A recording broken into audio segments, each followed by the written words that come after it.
Исәнмесез? Гәзит журнал уку ул эш пешергыч гамәл инде. Шулай санала кай вакытта.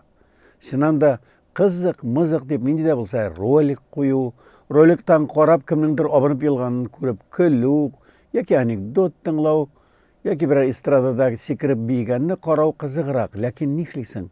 Барыбер әле һаман да гәзит журналлар чыга, һәм аларны чыгаручылары бар, һәм укучылары да бар. Менә калын газеты Ватаным Татарстанның атналык саны. Әлбәттә, Ватаным Татарстан ата милләтче газет булмаса да милләт турында яза.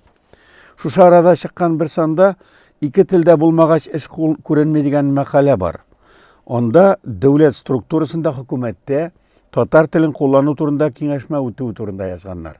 Чыннан да ничегрәк кулланалар татар телен һәм илмә такталар ничек дигән сорауга җавапны бик каты эзләгәннәр. Премьер-министр орынбасары, Милли шура рәисе Васил Шайхразиев шактый кискен хәбәрләр биргән һәм сораулар куйган. 33 районда мондый эшләр яхшы гына барган булса, Әтнәдә, Әлкидә, Әгерҗедә, Буада, Алабуга, Питрәч, Зәй, Теләче, Чирмешән, Спас, Балык бистәсе, Чистай кебек районнарны мактамаганнар. Ике дәүләт телендә язылган урам күрсәткечләре 95%-ка дип санала икән, әлбәттә. Ләкин чынлыкта бу бөтен җирдә дә дөрес булмаска да мөмкин.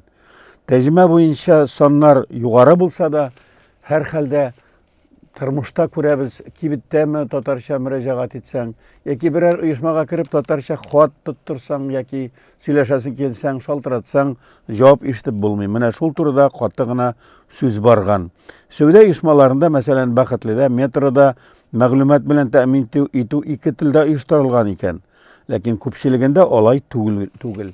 Хәтта паркларда, урамнарда, шундый махсус музыка яңгырганда да, ничек ул Казанда дәүләт теле булган татар телендә дә музыка яңгырамаска тиеш. Менә шул турыда хөкүмәт кабинетларында шулай сүз бару һәм анда район җитәкчеләренең вәкилләре булу истә калырлык милли факт. Шул ук санда Ватаным Татарстанның академик Рүзәл Юсуповның үзәккә үткән 10 мизгел дигән интервьюсы бар. Аның сөйләвендә Рашид Минхажның язганында 10 эпизод күрсәтелә һәм шундый кызык әкәмәт хәлләр.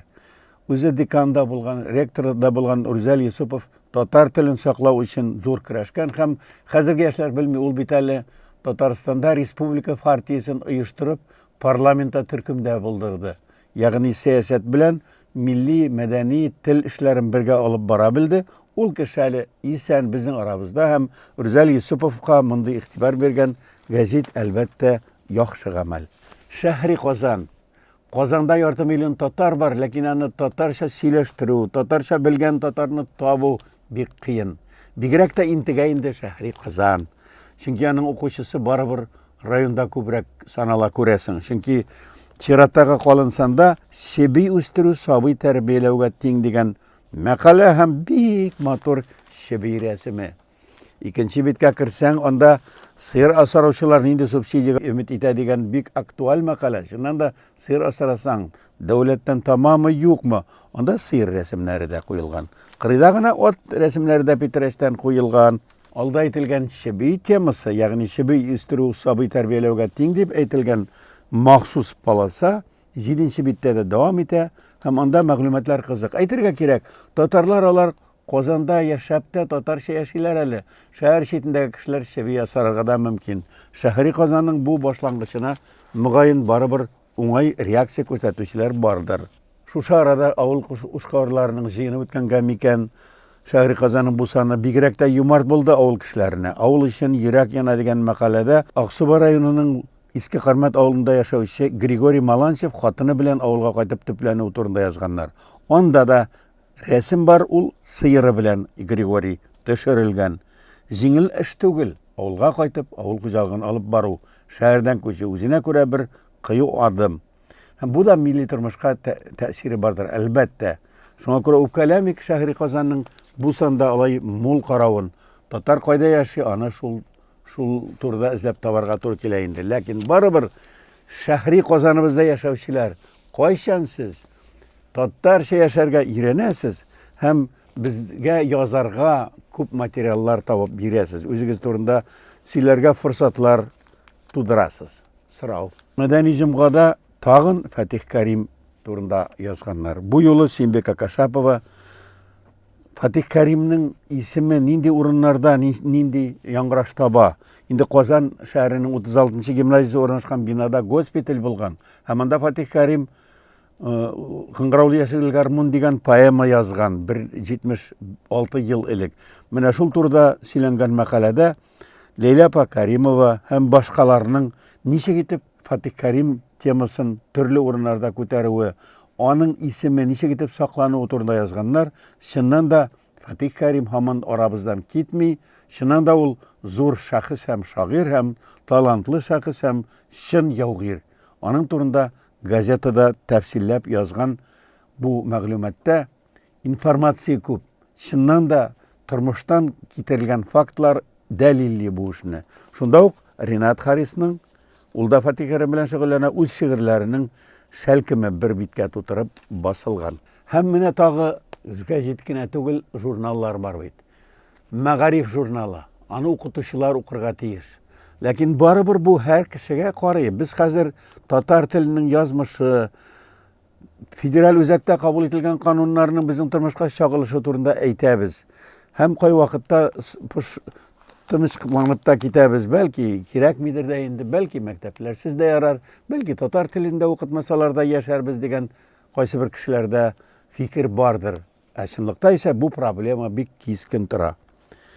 Шуңа күрә бу журналда март санында татар халкының үсеш стратегиясенә милли мәгариф системасы дигән зур шәлкем бар. Анда Марат Лотфуллин, шушы мәгариф белгече, үзенең төпле фикерләрен әйтә. Иң беренче чиратта татар халкының бүгенге халәтен билгеләргә кирәк ди. Ничә процент ассимиляциягә бирелгән? Күпме татарча белә? Нинчә мәктәп бар һәм күпмесе хәзер туктап бара? Ай сайын, ел сайын татар телен уку ничек кими? Шул турыда мәгълүмат бирә һәм киләчәктә, якын киләчәктә татар милләтенең стратегиясе милли мәгарифне тергезүдә һәм татарча укытуда, укыткан вакытта эшне оештыруда булырга тиеш. Бу практик гамәлләрнең билгечләр өчен язылган булса да, һәр ата-анага тәэсире бар. Шул ук язмада Рүзәл Юсуповның да тәкъдимнәре бар стратегияга. Казан авиация университеты профессоры Борис Темиркаев татар мөхитле төбәкләр булдыру турында әйтә. Әгәр дә татарча яшәгән төбәк булса, татар теле яши, аның мөхите булырга тиеш дип әйтә ул. Моның өчен татар мәктәпләрен торгызырга, милли университет булдырырга кирәк дип таба. Ягъни стратегия турындагы сүз сөйләшү ул буш сүз яки ял итү генә түгел, чын актуаль проблемаларны уртага салып сөйләшү булып чыкты. Кешеләрнең авызын томалап булмый. Бу профессор кешеләр, белгеч кешеләр, алар белмичә сөйләми, димәк, аларны тыңларга кирәк һәм аларны сөйләтергә, яздырырга кирәк. Татарстан китап нәшриятында эшләүче Айсылу Галиева исә бүгенге көндә бездә сулар һавасы, кислороды беткән балыклар хәлендә дип яза. Россия Конституциясында республикаларның үз дәүләт телләре булырга мөмкин дип язылса да, мәгариф турында закон аңа каршы килә дип әйтә. Безнең төп максат милли мәгарифне торгызу. Ул булай икән, бала математиканы, физиканы, химияны туган телендә укый икән, бу потенциал студентларыбыз була дигән сүз. Милләтебез шулай милләт булып шулай сакланырга тиеш дигән фикерне Мәгариф журналы җитди басма профессионаллар өчен һәм гомумән татар кешеләре өчен шундый мәгълүмат бирә, милли мәгарифне ничек яшәтергә. Бу сорау кискен һәм кызык минемчә. Аңа җавапны табу җиңел булмас, ләкин аны гамәлгә куярга мөмкин. Шул ук Мәгариф белән бергә парлап чыгучы тагы бер журнал бар бит. Гаилә һәм мәктәп. Аның март санында Илһам Байтирәк дигән кызыклы яшь композиторның тормышы турында үзе белән әңгәмә алына. Милли композитор, ул профессиональ музыка яза, милли жанлы, милләтебезнең киләчәге. Әгәр дә без татарча сөйләшсәк, аның мәдәнияте булса, ул яшәячәк. Мәдәнияте булмаса, яшь талантлар булмаса, бер нәрсәдә эш барып чыкмаячак. Гаилә һәм мәктәпнең бу санында шулай ук һәр татар гаиләсенең үз стратегиясе дигән мәкалә бар. Шулай ук дигәне татар стратегиясе турында түгәрәк сөйләп үткәргән гаилә һәм мәктәп. Анда Сөмбел Таишева баш мөхәррир Мәгарифның, Рәхимә Арсланова сөйли, Данил Салихов язучыларның рәисе һәм башкалар төп фикерләре белән ничек итеп хәзер гаиләдә дә, мәктәптә татарны яшәтү турында әйтәләр. Татарстан халык шагыйре Раул Файзуллин үзенең улының 3 баласының да татар телендә сөйләшүе, Мәскәүдә торып, һәм татар әдәбияты белән кызыксынуы турында горурланып әйтә. Айсылу Лерон милли тәрбиядә сабыйга исем бирү белән бәйләп әйтә. Раил Гатауллин интернетта татарча ничек яшәргә әйтә. Илдар Сәгъдәтшин халыкның теленнән, тарихыннан аерының алымнарының күп төрле булуы турында әйтә һәм бу турыда китап аша тәэсир итәргә мөмкинлеген әйтә. Ягъни бик кызыклы бу түгәрәк сөйләшү булган, шулай ук аңа игътибар итәргә лаеклы. Журналда Рафис Корбанның Муса Җәлил турында язган яңа романы, Ватан романы турында әңгәмә бар, анда кызыклы рәсемнәр бар. Җәлилчеләрнең нинди тормышта яшәгәне. Кадрия Идрисова үзенең Калфак оешмасы, милләт тарихы турында кызыклы фикерләр әйткән.